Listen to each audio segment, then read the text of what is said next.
कहते हैं ना, अपना कोढ़ बढ़ता जाए औरों को दवा बताए। अचानक से सीसीपी में भगदड़ मच गई है। टूट गया सीसीपी और जिनपिंग का कुर्सी अब हिल रहा है। क्या चाइना में तख्ता पलट होगा? 445 मिलियन लोगों ने क्यों सीसीपी को छोड़ दिया है? चाइना में क्या एक क्रांति हो रही है? जानेंगे चाइना में क्या कुछ चल रहा है। तो वहीं दूसरी तरफ भारत को दोष दे रहा है चाइना के पतन के पीछे क्या भारत खड़ा है? जानेंगे जियोपॉलिटिक्स में क्या कुछ चल रहा है। आइए जानते हैं इन खबरों को विस्तार से। चाइना में एक समय लोकतंत्र हुआ करता था, लेकिन लोकतंत्र के साथ साथ यहाँ सीसीपी ने जन्म ले लिया। कम्युनिस्ट पार्टी ने धीरे धीरे लोकतंत्र वाले चाइना के अंदर लड़ाइयाँ शुरू करवाई, गृह युद्ध शुरू करवा दिया। और इस गृह युद्ध के शुरू होने के बाद दोनों के बीच में सीसीपी और चाइना के गवर्नमेंट, जो लोकतांत्रिक गवर्नमेंट थी, उनके बीच में एक आध बार समझौते भी हुए, लेकिन ये समझौते किसी काम के नहीं रह गए। सीसीपी का बोलबाला हो गया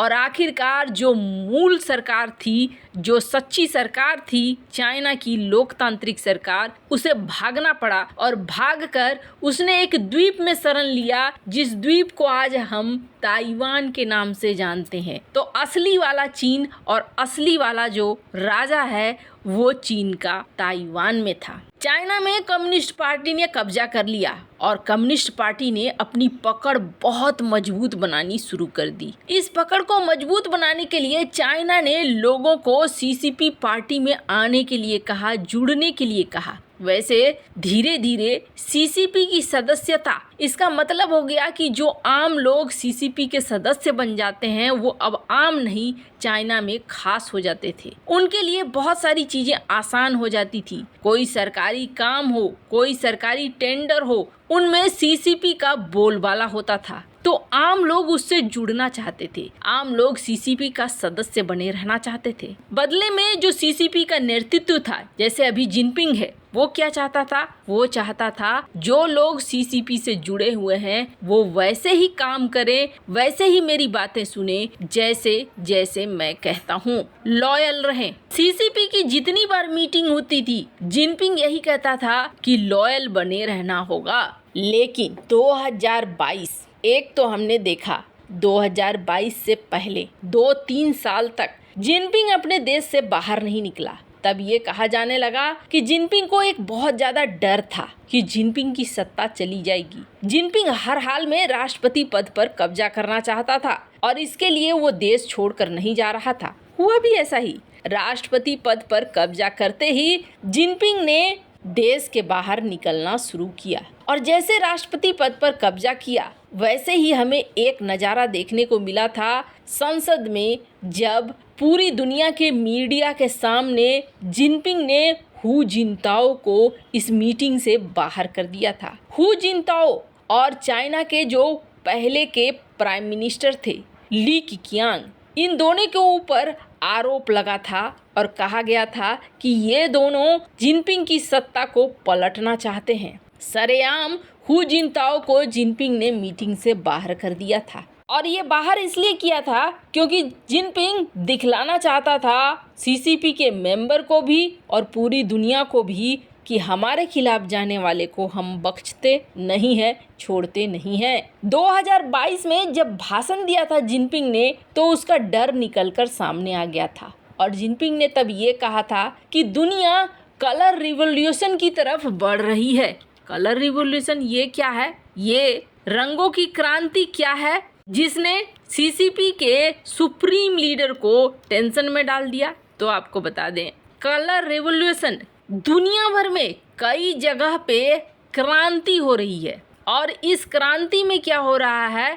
तख्ता पलट हो रहा है। इसी को नाम दिया गया रंगों का क्रांति। ये जो मैप देख रहे हैं आप, ये मैप बता रहे हैं उस कलर क्रांति के बारे में। ये जो अलग अलग एरिया हैं, इस अलग अलग एरिया को इस नाम से, इस अलग अलग एरिया में अलग अलग समय में कुछ विद्रोह हुए और इसी विद्रोहों के नाम पर इन्हें कलर क्रांति कहा जाता है।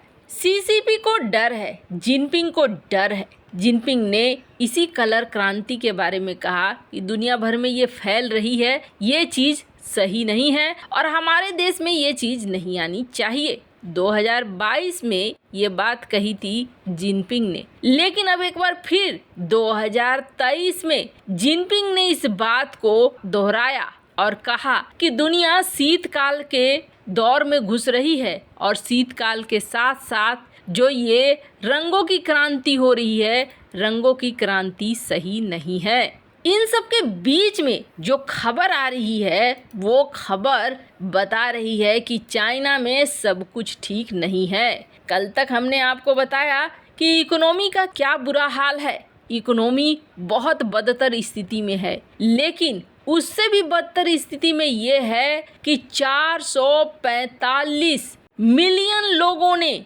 चाइना की सीसीपी को छोड़ दिया है। यानी कि उनकी अपनी जनता अब चाइना के सरकार के खिलाफ है और अपनी जनता सीसीपी को छोड़ रही है। जिस सीसीपी को ज्वाइन करना जनता का लक्ष्य होता था, अब जुलाई 1 से ये देखा जा रहा है कि 445 मिलियन लोगों ने छोड़ दिया है सीसीपी का साथ। ये एक बहुत बड़ा नंबर है और इस नंबर का मतलब है कि चाइना में सीसीपी के खिलाफ अब जनता उतर रही है और जनता को अब पसंद नहीं आ रहा है। क्यों पसंद नहीं आ रहा है? चीन में एक तो 2 सालों तक जो सख्त पॉलिसी चलाई गई, लोग घरों में कैद रहे, इकोनॉमी बद से बदतर हो रही है, इंटरनेट में आप आलोचना नहीं कर सकते हो, आपके ऊपर तानाशाही लगी हुई है। अब जो नया जनरेशन है वो खुली सोच का है, फ्री रहना चाहता है, लेकिन 1921 में बनी चीनी कम्युनिस्ट पार्टी टूट रही है। मतलब आने वाले दिनों में आपको दिखेगा तख्ता पलट होता हुआ चाइना। अब कहा जा रहा है कि चाइनीज कम्युनिस्ट पार्टी कोलैप्स कर जाएगी, टूट जाएगी। वैसे आपको बता दें, इधर बीच इन सब का गुस्सा भी निकाल रहा है चाइना भारत के ऊपर। दरअसल भारत ने चाइना की कई बड़ी कंपनियों पे कार्रवाई करनी शुरू कर दी, शाओमी, ओप्पो जैसी कंपनियां। इसके अलावे भारत ने ये भी शर्त रख दिया कि देखो, तुम्हारी कंपनी अगर भारत में होगी तो इसके सीईओ, सीओओ, सीएफओ, सीटीओ ये सारे प्रमुख पदों पर भारतीय होंगे, तभी हम तुम्हें घुसने देंगे। इन सबको देखते हुए बौखला गया है चाइना और बौखलाए चाइना ने कहा है कि भारत अमेरिका का पिछलग्गू बन गया है। अमेरिका चाहता है कि हमारी इकोनॉमी खराब हो और भारत उसमें साथ दे रहा है। अमेरिका चीनी कंपनियों को आने देना चाहिए अपने देश में और डेवलपमेंट करने देना चाहिए। खैर, किसी भी कम्युनिस्ट देश की नब्ज होती है अर्थव्यवस्था। जब तक अर्थव्यवस्था ठीक है सब ठीक है, और अब सीसीपी के हाथ से वही चीज जा रही है। वैसे आपको क्या लगता है, क्या अब सोवियत संघ वाला हाल चाइना का होगा? कमेंट कर अपनी राय जरूर बताएं। जल्द मिलते हैं अगले वीडियो में नई खबर के साथ।